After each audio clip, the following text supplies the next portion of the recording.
Hello and welcome back, and today I want to look at the brand new Synology DS420 Plus. We've already done a bunch of videos about this device. We've done our hardware review, we've done software overviews, but one of the things that you guys keep asking me about is memory upgrades, hence why this is the latest unit in this series where we're going to be testing out crucial unofficial memory. Now, for those that aren't aware, the Synology NAS series has reached a position now with people using it in terms of stability and confidence in the equipment from the brands themselves that they say you should only utilize their own memory. Synology are very, very firm on this. They believe that using non-Synology memory may lead to an unstable environment, and therefore they do state that it can completely invalidate your warranty. On top of that, some of the newer generation devices arrive with the support of DDR4 memory with a limitation of up to 6 or 8 gigabytes depending on the unit you go for. So for example, this is the DS420, which arrives with 2 gig of DDR4 memory, 2666 megahertz. It's their own branded their own brand memory, and they say it supports up to 6 gig, although that CPU does officially from Intel support up to 8 gig. Now, we've already done videos like this on other units. We've done this test utilizing the DS220 Plus, and just to give you a quick spoiler alert on that, it was able to support and see the 16 gig module from Crucial. Same speed, same SODIMM, DDR4, 2666 megahertz, and it saw that memory module.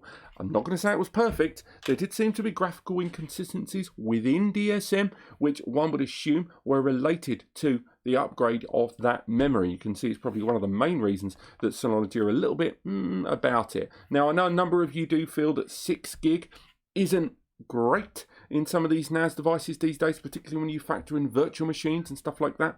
And the fact that this is a 2-core CPU kind of counters that point a little bit as well. Now, what we're going to be doing today is twofold. The 220 video we did like across 2 different things, but in today's video we are going to test a single 16 gigabyte DDR4 module inside this to see how the DS420 Plus reacts to it, and then we're going to test a 32 gigabyte DDR4 Crucial module. Now again, just like those videos, I'm doing this today so you don't have to. If you're going to consider doing this, know the stakes. You are potentially invalidating your warranty. You may brick your system. So if you do this, know what you're doing first to make sure you've got some backups in place. But otherwise, let's get started. Now, as mentioned, this device can be upgraded officially. Synology do their own sticks of DDR4 memory that, let's be honest, are a little bit pricey. A number of you do kind of get your nose rubbed out of joint on the idea of spending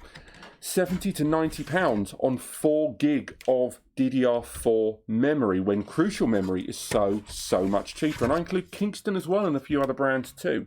Now, if we have a look inside this device, we can see there that is the memory module just tucked inside there. So if we bring that to the front, we can see that memory module. Now, the other memory module, they say soldered onto the board. So there isn't actually access to another board in there. Now, we will be doing another video later on where we're going to strip this device down to its component parts. We've already, in the background, filmed at least 2 of those, with the 220 and the 720, with the 420 to go and the 920 to finish. But without further ado, let's get this memory module in. So once again, this is a single module of Crucial DDR4 memory. Let's bring that around so the light doesn't react to it. And for those that need to know, this model ID is the CT16G4SF D8266. There should hopefully be a link in the description to this, but once again, you are doing this. It can be risky, and I know you guys think I'm going over the top about this, but data's important, and your backups are even more important than pretty much anything in your house, to be frank. So this can be risky, okay? So I'm sorry if it seems like I'm being over the top, but that's why. So let's get this module inside there. Make sure you get the right sides aligned. Bring that in there. I'm going to try and do this so you guys can see it on camera. I'm doing this blind from my side. So let's have a look and get that in there. If I line that up. Got that in the bay. Bring that up to camera. Slide it in. Hear that click. Double check. It's clicked in at both sides, as you can see there. And we have got our 16 gig module pre-installed. So the next thing we want to do is get our hard drives back in, and what I'm going to do is reconnect this NAS to the network to see what happens. So the next stage is powering this device up, seeing how DSM reacts. This is a device with DSM already pre-installed with a an SHR configuration already set up, which may be important if you guys are going to try this. And we're going to boot this device up and see what happens. If it's successful like it was for the 220, then we're going to try out the 32 gig module. You can probably tell just by looking at the time bar below how successful it's going to be, but I've not tested this yet, so let's boot this device up. Right, so I'm pleased to confirm that the Synology DS420 Plus has appeared on my network. It took around 3 minutes, but I'm pleased to say that it has appeared there. I double clicked and we can make our way into it. I'm going to do it twice, even though it's completely unnecessary. And then we can log into our Synology device. Now, again, if this is going to be anything like our test of the DS220 Plus, then chances are what's going to be greeting us here is largely the ability to, grab some of this memory and utilize it and see it in certain applications. But like if it's anything like last time, we're going to have a look at the memory, and this time things do seem a little smoother. When we were installing this memory inside our Synology DS220, this bar at the bottom was full of graphical inconsistencies. On top of that, the top bar had a kind of shimmery after effect that was somewhat worrying by comparison. But right now we can see that memory utilization is at a total of 18 gigabytes. That is the 2 that already arrived pre-installed on the device, and the new 16 gigabyte module that we've pre-installed. If we have a look at the overview, we can see that memory utilization is down exceptionally low, and that's because now the ratio of available memory has changed. Moving forward, we can have a look about the device, and it does seem very responsive. Everything seems to be running as we'd expect. If we make our way into Plex Media Server, perhaps we can take a good look at the system resources of this device while it's being utilized. So right now, we've finished our setup already on this device. So if we make our way in, we can take a good look at the NAS. Looking at the system resources here, we can take a good look about how much is being utilized by the device overall. And we can see, apart from when we first booted the app, that generally memory utilization does seem to be pretty steady, although we did seemingly see a spike here while we were accessing the device. But that can be put down to the dashboard starting to initialize and access the device. But of course, that's CPU. When it comes to memory, it's been a fairly consistently small amount. If we carry on, we can now go back to the system and have a look at some of the options open to us. It does seem to be running at a fair normal pace, with memory utilization being fairly consistent all the way through. At the moment, it does seem like the memory has been taken to this device a great deal better than we saw on the 2220 plus, the 220 Plus. We could, on that device at least, try out some of the other options where we could apply some of that storage, but ultimately, I'm seeing here that the memory is recognized, and ultimately, that's what we can see for now. Now, I'm going to power the device down, and next we're going to have a good look about what happens when we install our 32 gigabyte module.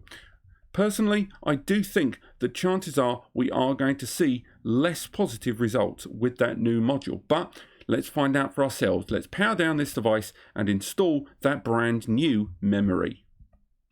Right, so we've powered down our device, and now it's time to find out if we're going to be able to utilize the 32 gig module. As mentioned, not exactly feeling confident about it on this, but that said, we did see when we installed that 16 gig module that DSM did seemingly perform a great deal better than it did on the DS220 Plus when we installed the same memory module a little while ago, about a week ago at the time of recording this. So first, we're going to remove that 16 gig module. Get that out of there.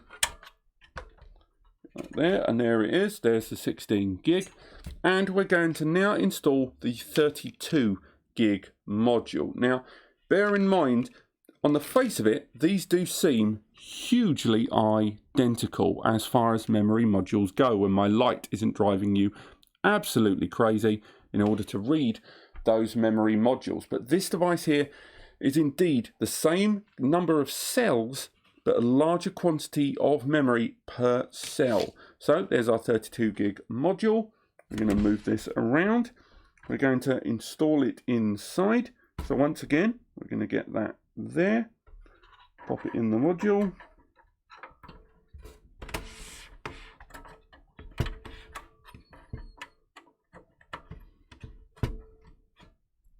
Push it in, and once again, bring that closer to the camera.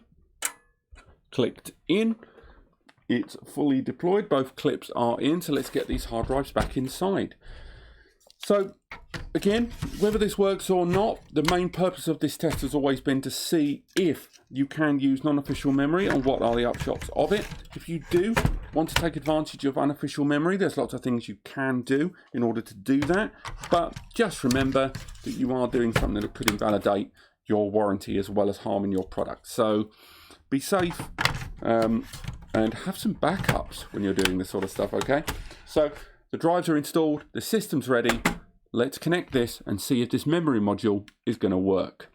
Well, unsurprisingly, as predicted, the upgradable memory of DDR4 32GB Crucial has not succeeded. As you can see here on screen, the 420 Plus and the IP we had before is not being responsive, and a search of the local area network with Synology Assistant does not show the 420 Plus in the network environment. Indeed, you can probably see from the recording on screen that we've got the device right now with its blue light flashing, and next to it, you can see the DS220 Plus functioning perfectly with its LEDs on the hard drives and the network activities you can see both on the unit and Synology Assistant.